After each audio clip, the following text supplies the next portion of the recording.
Dans le cadre des rencontres de Cara, nous avons eu le plaisir de vous accueillir hier pour une conférence intitulée « Autisme et vaccination ».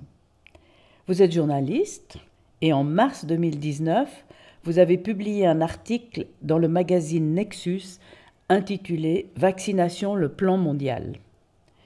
Ce dossier très complet est maintenant appelé la prophétie Nexus.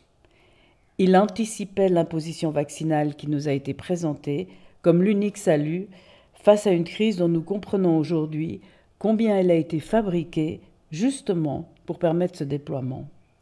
Alors, avez-vous des dons prophétiques ou bien vous avez relié les pièces du puzzle bien avant les autres? Voilà, une excellente question et je pense qu'en fait, merci d'avoir accepté aussi de faire une rencontre à propos d'autisme et vaccination qui a été un thème tellement, on va dire, mis à l'écart et vilipendé, alors qu'en réalité, il est étroitement lié à cet agenda global et au fait, c'est ce qui m'a permis, effectivement, c'est cette expérience entre l'autisme et la vaccination qui m'a permis d'entrevoir les pièces de l'agenda mondial. Et les deux sont étroitement reliés, dans le sens où on pourrait mettre... Alors, on peut dire que l'agenda mondial de la vaccination remonte à des décennies, hein, mais disons dans l'accélération et la mise en place du plan actuel, je pense qu'on pourrait prendre comme date, une sorte de date de départ, 2014, l'année 2014. Tout ce qui s'est passé ces dernières années est une mise en œuvre de ce qu'on appelle le Global Health Security Agenda, donc l'agenda de la sécurité globale, c'est-à-dire pour répondre à des crises sanitaires. Pourquoi? Parce que, en fait, l'urgence sanitaire est le seul moyen d'outrepasser tous les droits qui ont été vraiment bétonnés dans la plupart des constitutions, notamment suite au procès de Nuremberg, hein, et qui permettait d'ailleurs, on va dire, pendant de nombreuses années, il y avait un peu une ligne de démarcation entre les pays, on va dire, démocratiques d'Europe d'Ouest et des États-Unis, etc., où il y avait vraiment une liberté vaccinale, les droits du patient, le libre consentement éclairé, qui a vraiment été ancré dans de nombreuses législations, et bien sûr, on va dire par exemple les régimes totalitaires, les pays communistes, etc., où là on avait une politique de santé tout à fait autoritaire. Donc en Allemagne, typiquement, il n'y avait aucune obligation vaccinale. Je me souviens même qu'Angela Merkel avait dit, quand il y a eu toutes les campagnes autour de la rougeole, etc., qui sont étroitement liées à cet agenda global, elle avait dit, écoutez, en Allemagne, pour des bonnes raisons historiques, on n'imagine pas qu'on puisse avoir des obligations vaccinales. Ils ont quand même essayé de le faire. Donc, on va dire 2014, pourquoi? Alors là, j'en viens justement à l'autisme et à la vaccination. En 2014, on a eu un lanceur d'alerte du CDC, donc maintenant tout le monde sait un peu qui c'est les CDC, mais c'est le Centers for Disease Control aux États-Unis, qui est considéré, on va dire, comme la référence mondiale en matière de politique vaccinale, de recommandations, de statistiques, d'études, enfin c'est le sommet de la pyramide. Et donc le CDC avait fait des études pour, on va dire, écarter, réfuter de manière définitive tout lien possible entre autisme et vaccination. Or, ce qui s'est passé, c'est qu'il y a eu un lanceur d'alerte qui s'appelle William Thompson, qui un jour a fait une confession et a pris son téléphone, il a contacté un scientifique et lui a dit « Écoutez, voilà, j'ai été un des auteurs de la principale étude qu'on utilise vraiment comme base pour réfuter le lien entre autisme et vaccination et je dois vous avouer, nous avons manipulé des données, nous avons menti, et j'ai honte parce que aujourd'hui on en est à une catastrophe. Là maintenant, je ne sais pas, à l'époque ça devait être peut-être en 2014 un enfant peut-être sur 60 aux États-Unis, je n'ai pas les chiffres exacts, mais aujourd'hui on en est, en 2023, on en est à 1 sur 36 pour les enfants de 8 ans. Et si on prend évidemment, étant donné que ça apparaît déjà plus tôt, on doit être à 1 sur 27, 1 sur 30. Donc la situation est effectivement catastrophique et le fait que ce lanceur d'alerte ait, je vais dire, publié ça, communiqué ça, à l'époque il a fait un communiqué de presse, ça a vraiment été comme un séisme pour tout le système, voilà, les autorités de santé, le gouvernement, l'industrie pharmaceutique. Réaction immédiate, donc ça c'était en août 2014, novembre 2014, première réunion à la Maison Blanche du global, donc de cet agenda, on va dire, de l'urgence sanitaire, de la sécurité sanitaire. 40 pays, donc les ministères de la Santé de 40 pays, Bill Gates, l'OMS, et aussi le département de la justice et de la défense américaine. Et donc là, un plan qui se met en place tout de suite, qui est cet agenda de la sécurité, de la santé globale, avec l'idée vraiment à la fois de pousser les obligations vaccinales partout dans le monde. Donc c'est la vaccination universelle, et puis avec un gros programme derrière qui sera de vacciner tout le monde avec tous les vaccins possibles et imaginables. Et évidemment, une prise de contrôle, une prise de pouvoir, donc renforcement du leadership. Si on va regarder dans les textes de l'époque, c'est vraiment un des points principaux, surveillance, renforcement du leadership, vaccination mondiale et contrôle de l'information. Donc les plans de censure, etc. Et c'est tout ce qui s'est mis en place à l'époque, commençant avec le grand retour de la rougeole. Donc là où on a eu les campagnes aux États-Unis, ça a mené en Californie avec la grande campagne à Disneyland, la rougeole à Disneyland, etc. Puis ça a mené à rejeter les exemptions religieuses, qui était le motif qui permettait d'invoquer, on va dire, une liberté vaccinale. Et puis en Europe, on a vu l'extension des obligations de 3 à 10 ou 11 vaccins en Italie et en France. Donc ça a été le grand retour, la campagne vraiment de la rougeole grande tueuse. Donc tout ça, en fait, suite à ça, on a pu voir comment cet agenda, on va dire, mondial de la vaccination s'est mis en place pas à pas.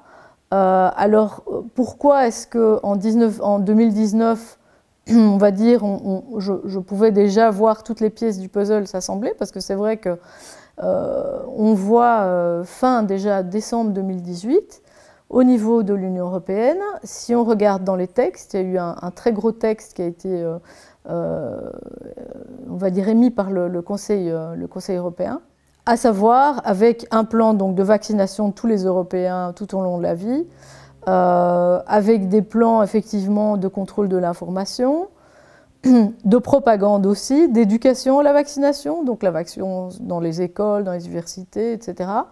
Avec les plans pour le pass sanitaire. Donc le pass sanitaire, il n'est pas tombé comme ça, paf, avec « oh mon Dieu, c'est le Covid, il faut faire quelque chose, on est dans l'urgence ». Tout ça, c'est de la vaste rigolade. Donc tout ça était déjà prévu.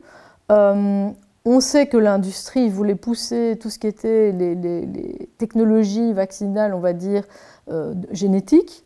Donc les vaccins ARN, les vaccins ADN, ceux-là n'ont pas vraiment pris, mais donc des nouvelles technologies qui, normalement, n'auraient jamais pu passer. Pourquoi? Parce qu'il y avait une législation, en tout cas pas aux États-Unis, mais en Europe, il y avait une législation, un cadre législatif important, qui était développé par exemple avec tout ce qui était l'alimentation, les semences, OGM, etc.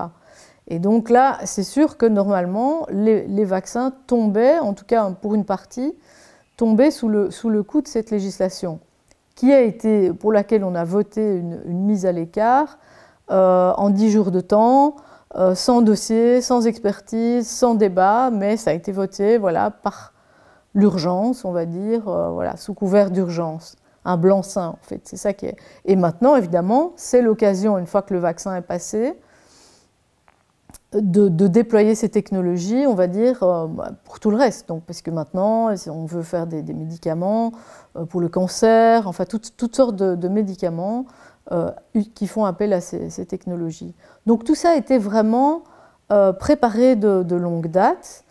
Ça a été financé aussi en 2018 au G7. De plus en plus, on a vu des financements de préparation aux urgences sanitaires avec le Fonds monétaire international, avec la Banque mondiale, avec Bill Gates et les Américains. Donc tout ça a déjà été mis en place à ce moment-là. Et il manquait juste, moi j'avais plus ou moins anticipé le fait que probablement l'annonce, alors si elle aurait été réelle ou pas, ça j'en avais pas d'idée, mais qu'il y aurait certainement un effet d'annonce de grande épidémie, pandémie, au moment du début de la nouvelle campagne électorale, donc en 2020, la campagne électorale américaine.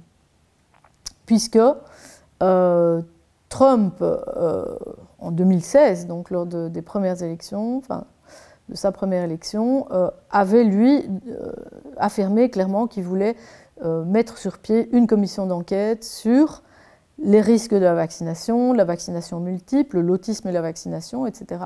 Et donc là, ça avait été matière à débat, on va dire. Beaucoup d'antivax aux États-Unis avaient voté pour lui, en espérant voir cette commission mise en place, notamment avec, il avait dit qu'à l'époque, voilà, il aurait nommé Robert Kennedy Jr., donc pas nécessairement, on va dire, du même parti, mais en tout cas pour ses compétences justement dans ce domaine-là.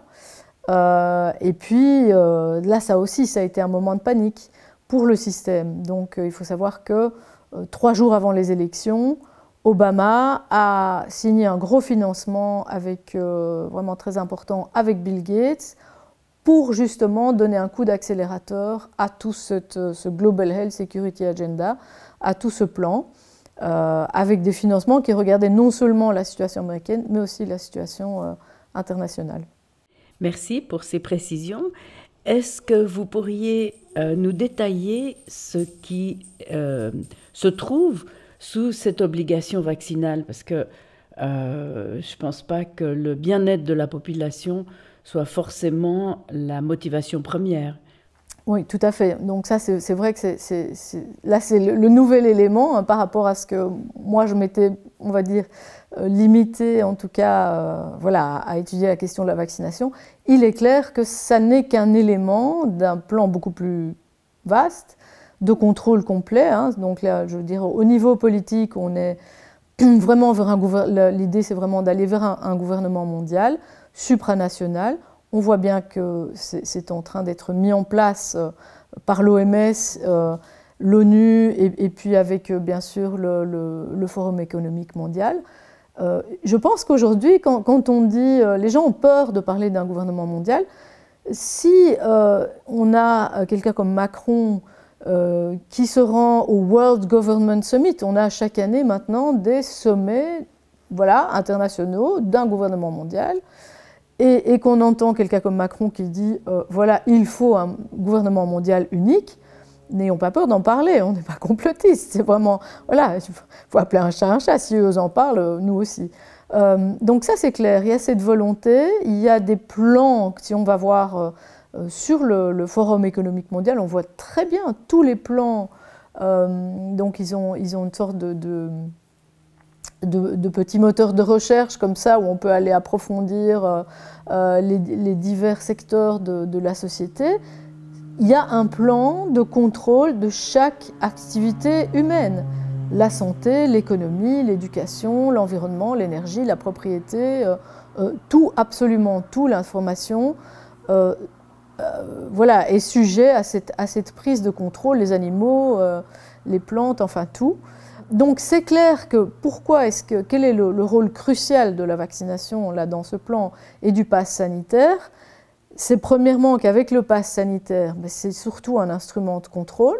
Donc après on voit bien comme l'OMS par exemple estime que le climat, la carbone, etc., ça fait partie de ce concept qu'ils ont appelé maintenant One Health. La santé, voilà, la santé globale. Et donc, dans la santé globale, ils incluent l'environnement, ils incluent le contrôle du vivant, en fait, le contrôle du climat, le contrôle...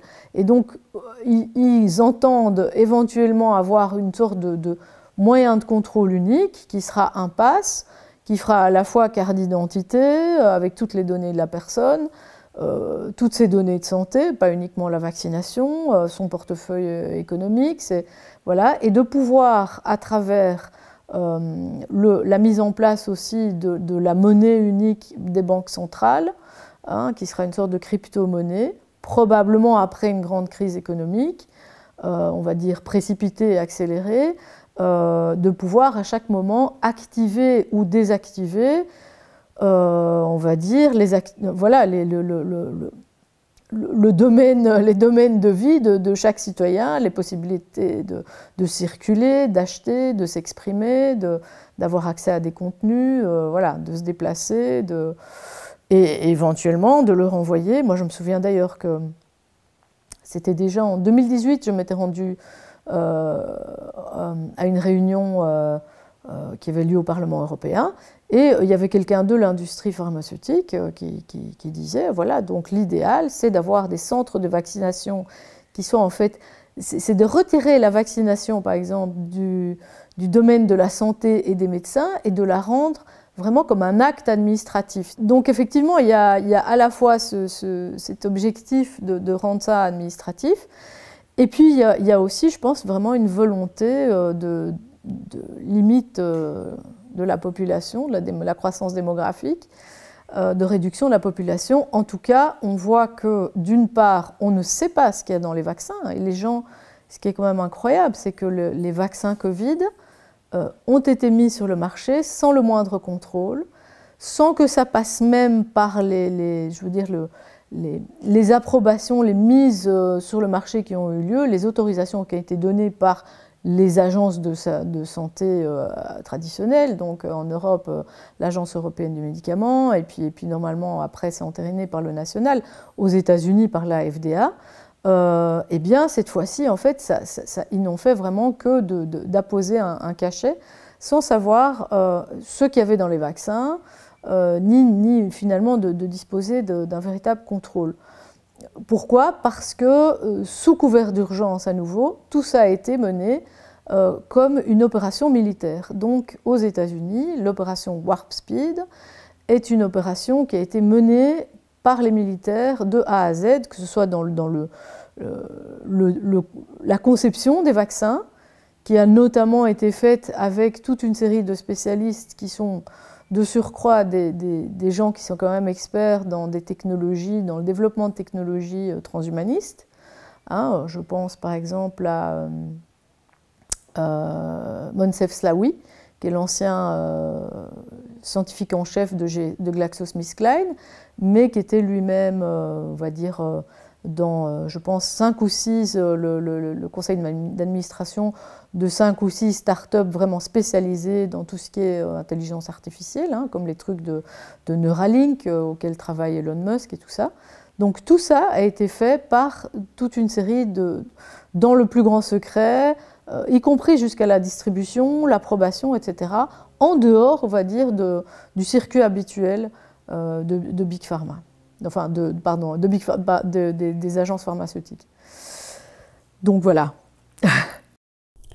Alors donc, vous sous-entendez qu'il s'agit d'une opération militaire. Oui. Alors, qui donne les ordres et quelles sont les sources permettant de comprendre qui est derrière ce genre d'opération? Alors, déjà, il y a un bouquin, parce que c'est vrai que on dit, bon, donne-nous des preuves, voilà.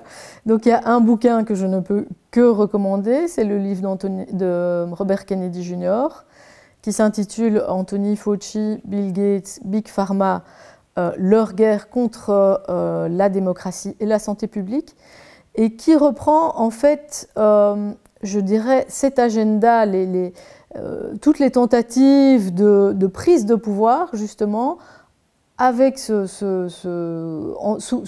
va dire, sous couvert de menaces bioterroristes, particulièrement aux États-Unis. Il y a eu des recherches et des développements de vaccins et la mise en place de toutes ces structures de contrôle par la santé depuis la fin de la guerre.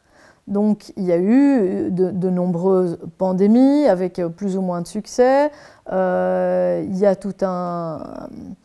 des recherches qui sont menées par la BARDA, par exemple, qui est le département, on va dire, de recherche biologique de DARPA, qui est encore là, c'est département de recherche, on va dire, de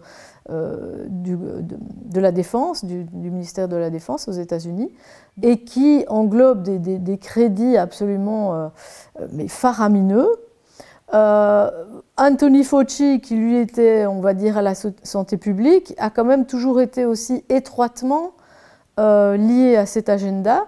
Donc en fait, à la fois, je dirais, l'agenda de vaccination de la santé publique normale qui passe par les commerciales, etc., a avancé, je veux dire, de concert avec tout ce volet de recherche et pour les pandémies, etc., qui tenait, dès qu'on était dans l'urgence et la pandémie, on tombe sous voilà, tout le système, le circuit, on va dire, militaire. Alors, de qui parle-t-on?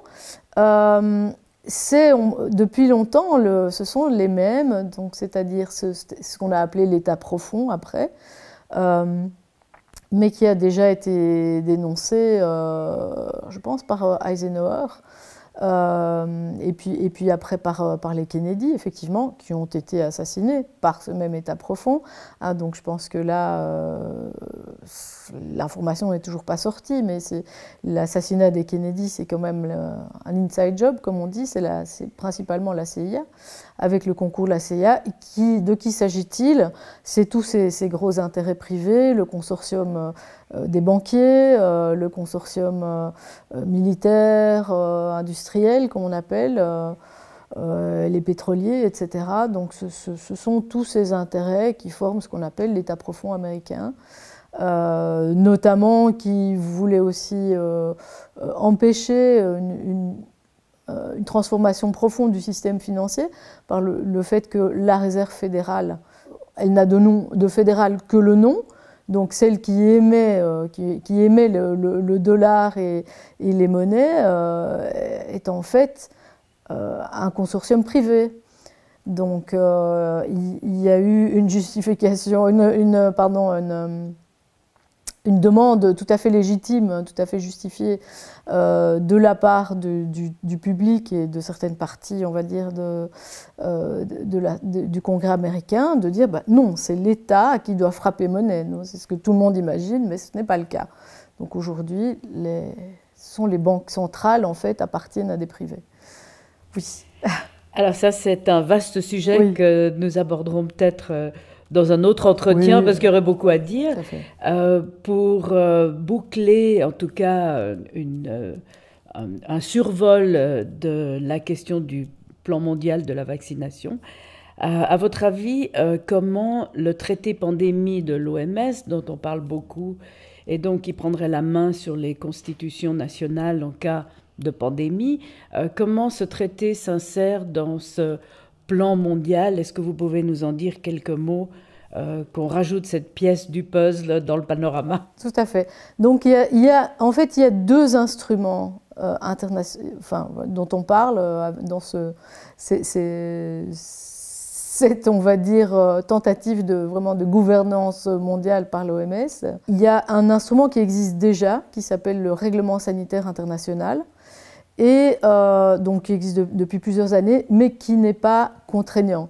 Donc il y a une piste, on va dire, de prise de contrôle qui serait simplement d'adapter, de voter des amendements à ce règlement, et qui serait bien plus facile, en fait, on va dire, pour parvenir à leur fin. Ça, c'est le premier axe. Et puis le deuxième axe, c'est de mettre sur pied, là, vraiment ce qu'on appelle le traité pandémie, où là, il faut qu'il y ait un accord entre tous les États du monde. Donc ça, c'est plus compliqué, puisque ça doit être négocié, etc. Les deux avancent rapidement ensemble. Il y a eu une tentative en mai dernier, donc normalement, chaque année, au mois de mai, il y a la grande assemblée mondiale de la santé à l'OMS, et c'est alors l'occasion de réviser éventuellement des textes ou de se mettre d'accord sur un certain nombre de politiques. Donc en mai dernier, il y a eu une première tentative, on va dire, accélérée. De nouveau, je ne sais pas si vous vous souvenez, il y a eu la variole du singe. Voilà. Juste au même moment, incroyable, la semaine où l'OMS était en pleine négociation, où il y avait l'Assemblée, etc., on a voulu faire passer on va dire en quatrième vitesse, des modifications du règlement sanitaire international, il y a justement eu une grande alerte décrétée de manière pratiquement unilatérale d'ailleurs par le directeur Tedros envers son conseil scientifique, même à l'encontre de l'avis de son conseil scientifique. Heureusement, très bonne nouvelle, elle a été repoussée et notamment de manière étonnante par les pays africains. Donc ça c'est assez, je veux dire, c'est une nouvelle d'espoir.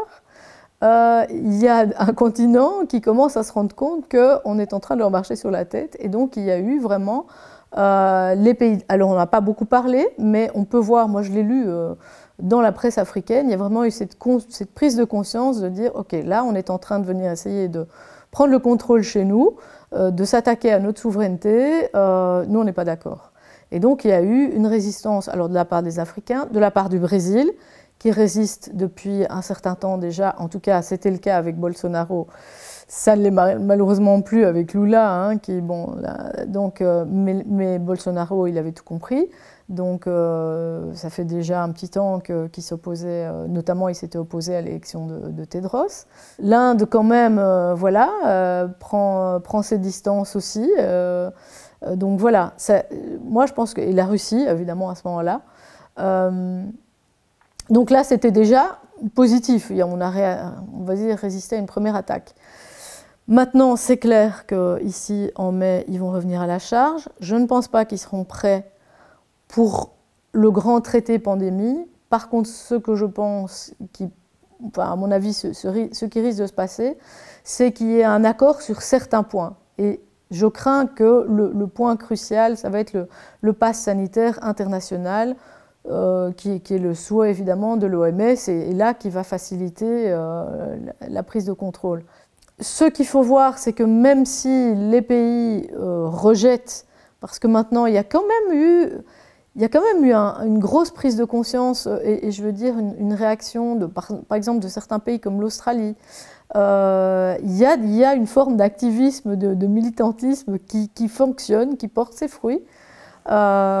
C'est-à-dire pour alerter, parce que tout ça se fait sans le moindre débat, personne ne sait ça, la presse n'en parle pas, les politiques n'en parlent pas, il n'y a pas de débat dans les parlements, voilà, c'est ok, tout à coup on va signer un truc et puis on va dire, vous savez quoi, en fait, voilà, on vous met au courant, l'OMS a décidé de prendre le contrôle, voilà, parce que les contrôles...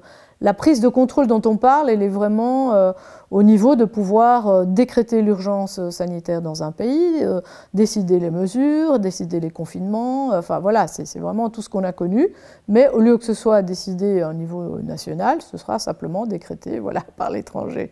Facile pour mettre une économie à zéro, voilà, on décide que chez vous il y a un virus et puis on ferme votre économie pendant que la nôtre prospère. Donc voilà, c'est très discutable. Le risque est quand même qu'éventuellement, même si ça ne se fait pas au niveau international, il y ait des accords qui soient pris, parce que c'est ça qui est nouveau aussi, c'est qu'on englobe aujourd'hui dans les discussions non seulement les États membres, les nations, mais les partenariats publics-privés. Et que donc des grands groupes, voilà, les GAFA, mais aussi par exemple, on peut imaginer l'IATA. L'IATA, c'est l'organisation internationale qui gère tout le trafic aérien. Ben, si les organismes de trafic aérien, de contrôle des aéroports, etc., disent oui, nous, on va imposer les passes sanitaires partout, même si, à la limite, un pays ne dit pas bon, vous êtes obligé d'avoir un pass sanitaire pour entrer chez nous, ça va quand même compliquer la donne. Donc, la différence, je ne pense pas qu'on va avoir zéro. Je pense qu'ils vont aller jusqu'au bout. Je ne pense pas qu'on va pouvoir tout bloquer. Mais par contre, ça va leur rendre la tâche beaucoup plus compliquée, évidemment, s'il y a une résistance. Et on voit qu'il y a une résistance quand même. Voilà. Alors justement, à propos de cette résistance, et pour terminer sur une note quand même un peu plus encourageante, durant la conférence, vous avez mentionné qu'en Europe, il y avait 100 millions environ de personnes qui auraient refusé la vaccination Covid. Ça fait à peu près 20% de la population, selon comment on estime cette population. Donc, on a là une base quand même de gens qui commencent à se poser des questions et à ne plus adhérer à la propagande officielle. Alors, pouvez-vous un peu développer cet aspect et nous donner quelques raisons d'espérer qu'il y aura peut-être un réveil quand même? Et aux États-Unis, on était dans des chiffres similaires, et je pense qu'aujourd'hui, bon, évidemment, on va pas. Si aujourd'hui on fait un sondage, on demande combien de gens seraient prêts à reprendre un vaccin, je pense que c'est à peine la moitié. Bon, évidemment, on ne les remet pas dans des conditions extrêmes, mais je pense que là, il y a vraiment. La pression a quand même été à son maximum, hein. Je pense même à la Slovénie où on était obligé d'avoir un pass sanitaire pour prendre de l'essence. Ça quand même, en Italie, voilà, pour prendre le bus, les enfants pour aller à l'école, donc ça a quand même été très très loin. 20%, ils ont essayé de cacher ce chiffre en fait parce que ça les mettait très mal à l'aise à l'Europe. Je pense qu'ils avaient espéré plus quand même. Je me souviens que c'était quand, je pense au mois de juillet 2022, alors voilà, on a entendu, il y avait quand même une volonté affichée au niveau de la DG Santé à l'Europe de revenir à la charge avec une grosse campagne contre les non-vaccinés. Hein. Donc là, la commissaire à la santé, Stella Kyriakides, a dit voilà, en automne, on va viser les 20% de non-vaccinés en Europe, et là, on va mettre la pression sur eux. Je pense qu'ils ont essayé de faire le coup avec la grippe, le retour de la grippe, les vaccins doubles, hein, donc les vaccins bivalents pour la grippe et le Covid en même temps. On voit que les gens, ça n'a pas marché, ça n'a pas pris. Donc, je pense qu'en tout cas, quelques mois plus tôt, c'était quand même vraiment l'idée de faire un forcing, de refaire une grande campagne à l'hiver 2022, début 2023. On voit que ça n'a pas eu lieu. Tout à coup, il y a eu le changement, il y a eu l'Ukraine. Du jour au lendemain, on n'a plus parlé de Covid. Voilà, le 22 février, c'était fini le Covid. Le 23 février, il y avait la guerre en Ukraine. Pardon, ça c'était je m'excuse, c'était l'an dernier, mais on a vu que ça n'a pas pris ni l'an dernier, ni cette année. Donc voilà, je pense qu'ils ont parlé de ce qu'on appelle la fatigue Covid, et puis les gens ont commencé, même ceux qui se sont fait vacciner, parce qu'on dit voilà, il y a 20% qui ne s'est pas fait vacciner, ça veut dire des non-vaccinés, mais parmi ceux qui se sont fait vacciner, il y en a qui ont pris une dose, 2 doses, ils n'ont pas pris la 3e, ils n'ont pas pris la 4e, il y en a beaucoup qui ont soit eu des effets secondaires, soit eu le Covid, et qui se sont dit, là, c'est terminé, je veux dire, plus jamais. Donc, il y a quand même une forme d'échec, et il y a une prise de conscience sur beaucoup de choses. On peut voir aussi que sur les réseaux sociaux, malgré la censure, les gens ont commencé à se réveiller, non seulement sur la vaccination, non seulement sur le vaccin Covid, sur les autres vaccins. Donc, il y a eu une diminution, par exemple, des vaccins pédiatriques. Alors, ça dépend, c'est pas facile, parce que dans certains pays, il y a des obligations. Mais là où il n'y en a pas, très clairement, le taux de vaccination a chuté. Il y a une prise de conscience sur l'agenda global, sur la corruption, il y a une prise de conscience sur tout ce qui est l'agenda monétaire, etc. Donc ça ne s'arrête plus. Hein. Une fois que les gens se sont dit, une fois qu'ils ont perdu confiance, là, ils commencent à chercher. Donc là, je pense qu'on est à un moment où il y a peut-être une course... je veux dire, une fuite en avant de la part de cet État mondial profond qui cherche à maintenir son pouvoir et à l'étendre. Et en même temps, je veux dire, de l'autre côté, il y a quand même une résistance qui se met en place. Et puis il y a des bonnes nouvelles qui viennent des États-Unis. Hein, quand je vois Robert Kennedy Jr. qui se présente à la présidence, ça ne veut pas nécessairement dire qu'il va être élu parce qu'il se bat clairement contre tout le système, contre tous les lobbies, mais au minimum, ça va forcer les médias mainstream, etc., à mettre les sujets qui fâchent au milieu du débat. Donc ça va être très intéressant. Voilà. Merci beaucoup, Senta, pour ces éclairages. Et puis, nous allons peut-être avoir d'autres entretiens dans lesquels on pourra approfondir certains des sujets évoqués. Très volontiers, oui, tout à fait. Voilà. Merci beaucoup.